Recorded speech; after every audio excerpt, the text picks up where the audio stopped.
So first of all, you might find it foolish that I'm making a video on sleep, but trust me, just take 1 minute and think about sleep a little bit. What happens actually whenever you try to go to sleep? Why you feel so refreshed after getting up from sleep? Where does our mind goes? We feel like we are lost somewhere in a dark reality, but again we come back with some kind of like the same thing we had before sleeping. This is really intriguing for me that sometimes people can even realize what actually happens. There are some scientific items, groundbreaking terms from Quran and hadiths that actually matches together. It will really blow your mind to understand the things going behind sleep. So today in this video we will exactly talk about that, and we'll basically focus on these terms, which are importance of sleep in basis of Quran and hadith, and also are power naps or midday naps worth it? What happens to our body during sleep? Do we feel so comfortable while we sleep? And also at the end, some misconceptions about sleep that we think are true but in reality are not. Let's first understand the importance of sleep in basis of Quran and hadith. So Islamic literature actually emphasized the importance of sleep approximately 1400 years ago. One hadith in Sahih al-Bukhari came that our Prophet Muhammad told his companions this thing, that offer your prayers at night and also sleep at night properly because your body has right for sleep. Another hadith states that if any one of you feels drowsy while praying, then he should immediately go to sleep instead of just standing on the prayer. So from these hadiths we can actually understand sleep has been prioritized over prayer, because sometimes even if you stand up praying while you are feeling drowsy or let's say you are feeling sleepy, then you might say something which you don't understand and it might lead to a different meaning of the prayer. So it's really dangerous. That's why sleep has been prioritized over prayer in Islam. Also, Muslims' sleep pattern has been identified by the time of prayer. As our Prophet Muhammad said, one should not sleep before the night prayer nor have discussions after it. That means sleep has been prioritized over here, or let's say specifically night sleep has been prioritized over here, so that you don't have useless discussions after your prayer has been done or night prayer has been done and you go to sleep immediately. Also in another hadith it has been mentioned by our Prophet Muhammad that put out the lamps when you go to bed.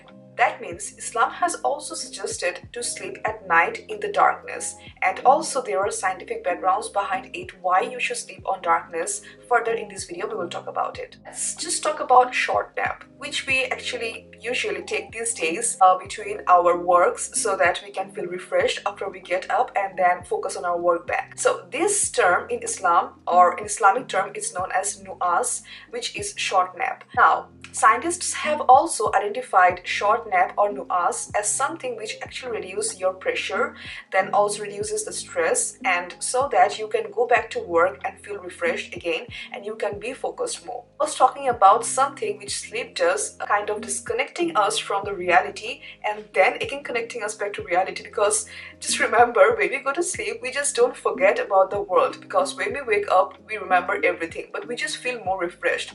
That's what sleep does. So there is also an Islamic term for this which is known as subat, and subat is something which actually stands as disconnecting. Now that's what sleep does. It disconnects you from reality a couple of moments and then you get back to reality but in a more refreshed manner. So now we will talk about, are power naps or midday naps worth it? Let me first share a short story with you, which is like when I was in my childhood, my mother used to scold us because we were bound to take afternoon naps before we go for any kind of study at the evening time. So those were the times we didn't used to understand how important midday naps were. Now we really do.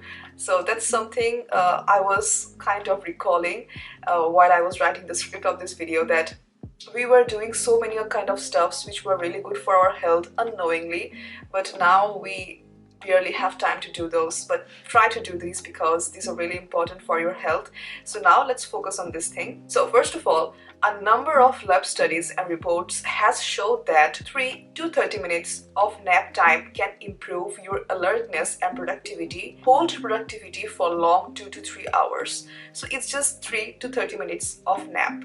Alright, so now the question might arise, for how long should I take these power naps? 10 minutes, 20 minutes, 30 minutes, or even more?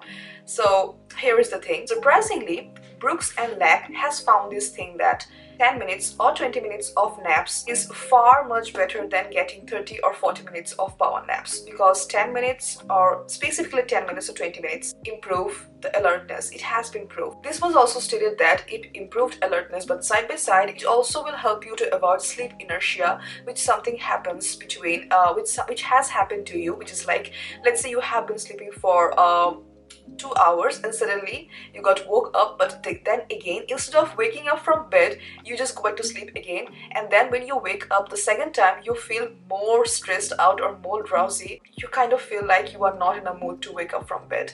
So that's what sleep inertia does, and this 10 minute or 20 minutes of power nap will actually reduce your sleep inertia. Just don't forget, it's a short nap, so don't try to take for long 2 to 3 hours. That's not a short nap, obviously. So you have to take a maximum, it should be 20 to 30 minutes, but it's fine if you just take 15 to 20 minutes of short nap. That has been proven to improve your alertness. In another study, it has been also proved that napping in the afternoon time also increase your cognitive performance. Our research has also concluded this thing, that the people who actually took a half an hour of afternoon naps, or let's say midday naps, for at least 3 days in a week has shown 37% lower coronary mortality than the people who didn't took an afternoon midday nap. This can actually reduce lots of diseases in your body, can also increase your cognitive performance, can increase your productivity, and lots of other things. So prioritize your sleep, but also try to prioritize your midday naps. So now let's understand what happens to our body during we sleep.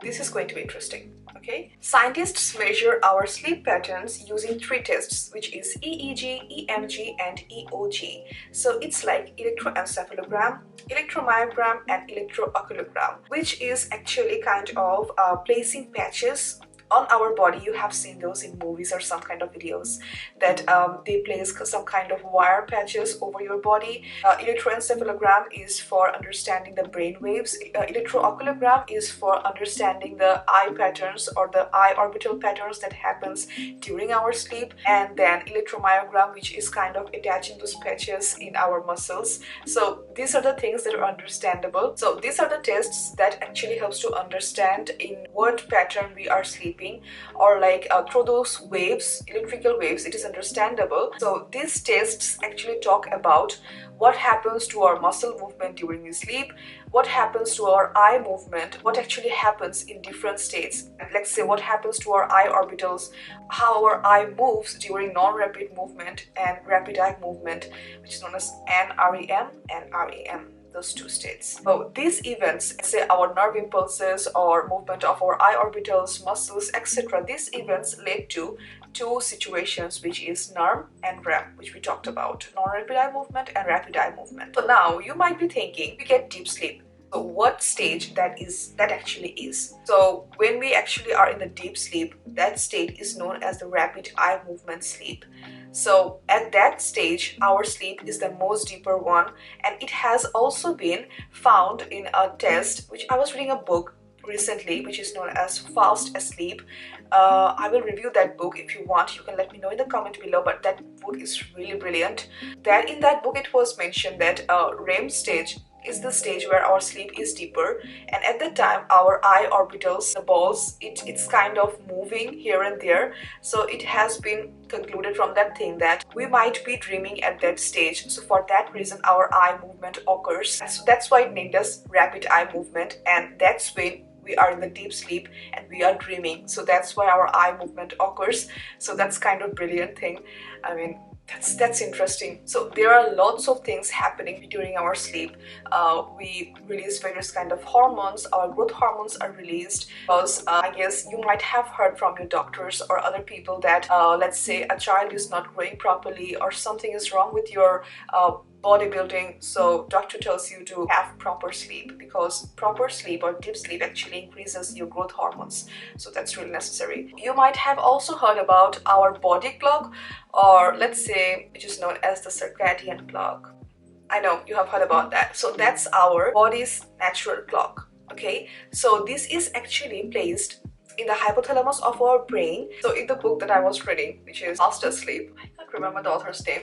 Anyway, so he said that if he starts drilling on your head from over this point and he just keeps drilling inside, then he will reach a point where you can actually hear the clock ticking. I don't know if it's true or not, but it was funny. Anyway, so the clock runs with a period of 24-hour time.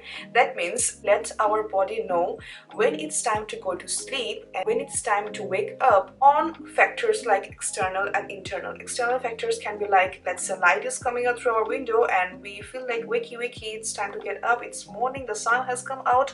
So that's what your circadian clock lets you know, and you get up from bed. There are lots of things happening in between that, lots of hormones releasing, like stress hormone is released, I guess, as soon as you wake up. I mean, from that time you again start feeling sleepy.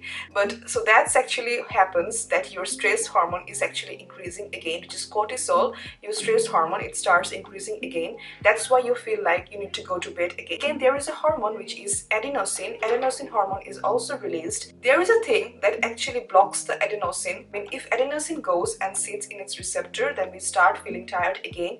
But the one famous thing that actually blocks the adenosine so that we don't feel stressed out or feel tired all the time is the most famous thing, or the thing that I love actually, is caffeine. An acting period of 1.5 to 9 hours, I think. But for me, I guess caffeine only acts for like 6 hours. If I take caffeine right now, I will be active for long 6 to 7 hours and then I will start feeling sleepy again. But for your case, it might be different. It might be less than 5 hours. So you might feel active for 5 hours and then you might start feeling drowsy again. But it's best that you understand in which time you should take caffeine, because if you take caffeine after 6 p.m. it's not good, because you have to take your nap. Caffeine has half-life of 1 hour to 9 hours. That means it might stay in your body active for 9 hours. So if you take caffeine after 6 p.m. when are you going to sleep? That's why you have to understand this thing. Another interesting thing that our biological clock does is, if you see this graph over here on the screen, you can understand, and this is really interesting, which I found familiar. People actually die. So our biological clock is also related to our body temperature, and in this graph we can see that on the horizontal position is the time of the day, and in the vertical position is the temperature of our body. That means you can understand the time of sleep. Whenever we sleep, our body temperature decreases. That means when we go to sleep, our body temperature decreases, and when we wake up, it just again potentially increases. So it's relatable to people when they are dead, because dead people have less body temperature than the normal people. I mean, I guess I have heard about this thing that their body has turned cold, and that means they are dead. They are dead for this specific hour, so this kind of thing. So I guess this is really very intriguing for me, because I have heard this thing that whenever we sleep, our soul goes back. I don't know how much true it is, but if it is true, or if you feel like this is true or you have heard, then just let me know in the comment below. We will just clarify this thing, okay? But I found this thing similar, that, I mean, you can understand from the scientific terms, right? We are sleeping, our body temperature goes down. Again, we are dead, our body temperature goes down. So it might be relatable, isn't it? Another most important hormone which is related to this sleep, and it's really important, and the hormone is known as melatonin. I mean, you have heard about this hormone a lot of the time, because this is known as a sleep hormone, I guess. That's the hormone which makes our body feel relaxed when we go to sleep. We start feeling comfortable. That's one of the things I was talking about earlier, that I will talk in this video why we feel comfortable when you sleep. So this is the thing, this is the hormone that actually makes you feel comfortable, and this hormone is released in darkness. So earlier in this video, I was talking about our Prophet Muhammad told us or suggested us to put our lights off during or before we go to sleep. So this is the reason why he mentioned this thing 1400 years back. Okay, so melatonin is the hormone which is released in darkness, and this hormone is also known as the hormone of darkness, I guess. I have read somewhere. Anyways, melatonin is the hormone that actually makes us feel cozy when we go to bed. So I have answered why we feel comfortable when we go to sleep. Another hormone which I talked about earlier was cortisol. Cortisol is a stress hormone which increases, I guess, as soon as we wake up from the bed. That's why we feel tired even if we wake up from sleep. So that's why cortisol increases. But as soon as we go to bed, cortisol hormone starts decreasing or reducing, and the melatonin hormone increases. So for that reason, we start feeling so comfortable when we go to bed, and we actually really get stress free. Here is a tip for every single people out there, and this is the thing, which is, don't just wake up as soon as your alarm goes on, because if you do that, you will start feeling dizzy. This happens to me, and I guess this happens to some of you people. You start feeling dizzy and you your heart starts pumping so fast. So don't do this thing, because melatonin doesn't decrease because it was increasing at night. So if you wake up, it will usually decrease, but it doesn't decrease as soon as the sun goes on. So don't just try to do this. It's still a little bit over there, so you will still feel kind of drowsy even if you open your eye as soon as the sun goes up. So don't just try to wake up as soon as your eyes are open. Just try to be in the bed for a couple of minutes.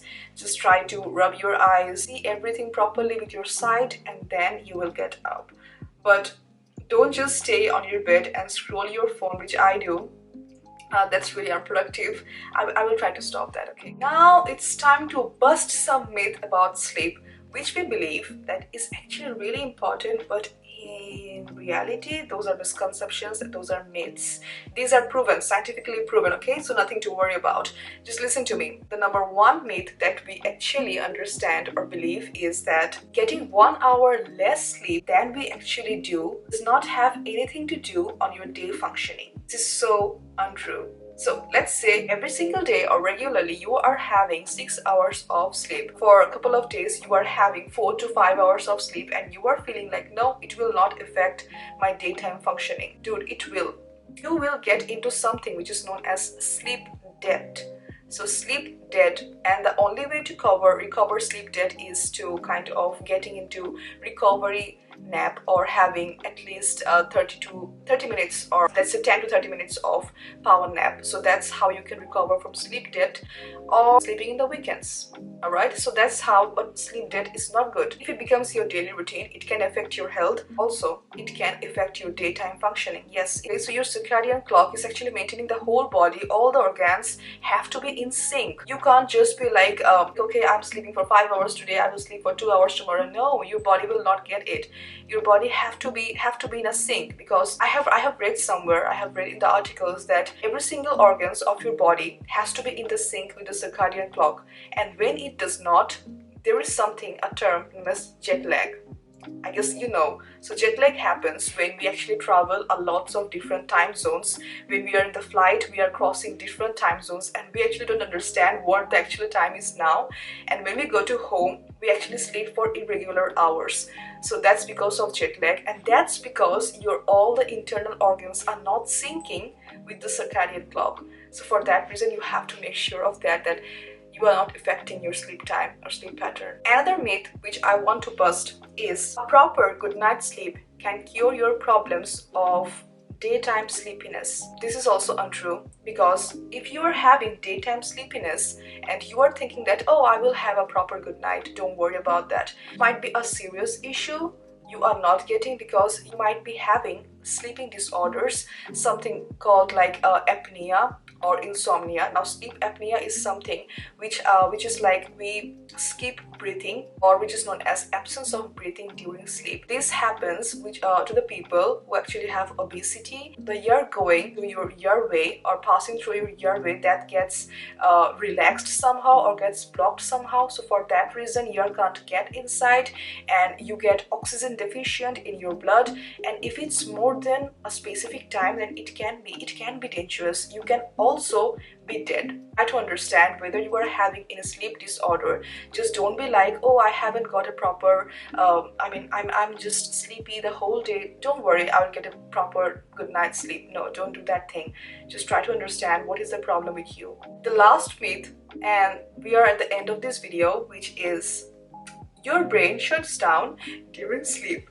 This is not true. This is not true. I know there are people who are kind of thinking, oh, who just believe on these things anymore at this time. There are people who still doesn't know that our brain doesn't stop functioning during we sleep. But there might be some people who are having this misconception that everything in our body just shuts down because you have told earlier, I have told earlier that people are dead and their souls go to the soul center when they are sleeping, blah blah blah. That's why our brain stops functioning. That's the end. No, it doesn't work like that. Yeah, though it is true that some of the metabolic things in our bodies starts decreasing during we sleep, but it necessarily doesn't mean that our brain stops functioning. There is a thing that our brain during sleep, it just kind of organizes everything. So it's from the book Fast Asleep, which I'm currently reading, and if you want a book review on that, that book is really amazing. If you want a book review on that, just let me know in the comment below, okay? And that actually says that brain starts reorganizing everything when you are in deep sleep. Means the things that are not necessary or you pretty don't want to remember, the brain will actually delete these things. And the things that you want to remember, you want to be kind of recalling every time, those things will stay in your memory, which is the brain. Okay, so this is how your brain functions. So that's why it's really important you get proper sleep before the day of your exam, because you just don't want to remember the things that you have crammed.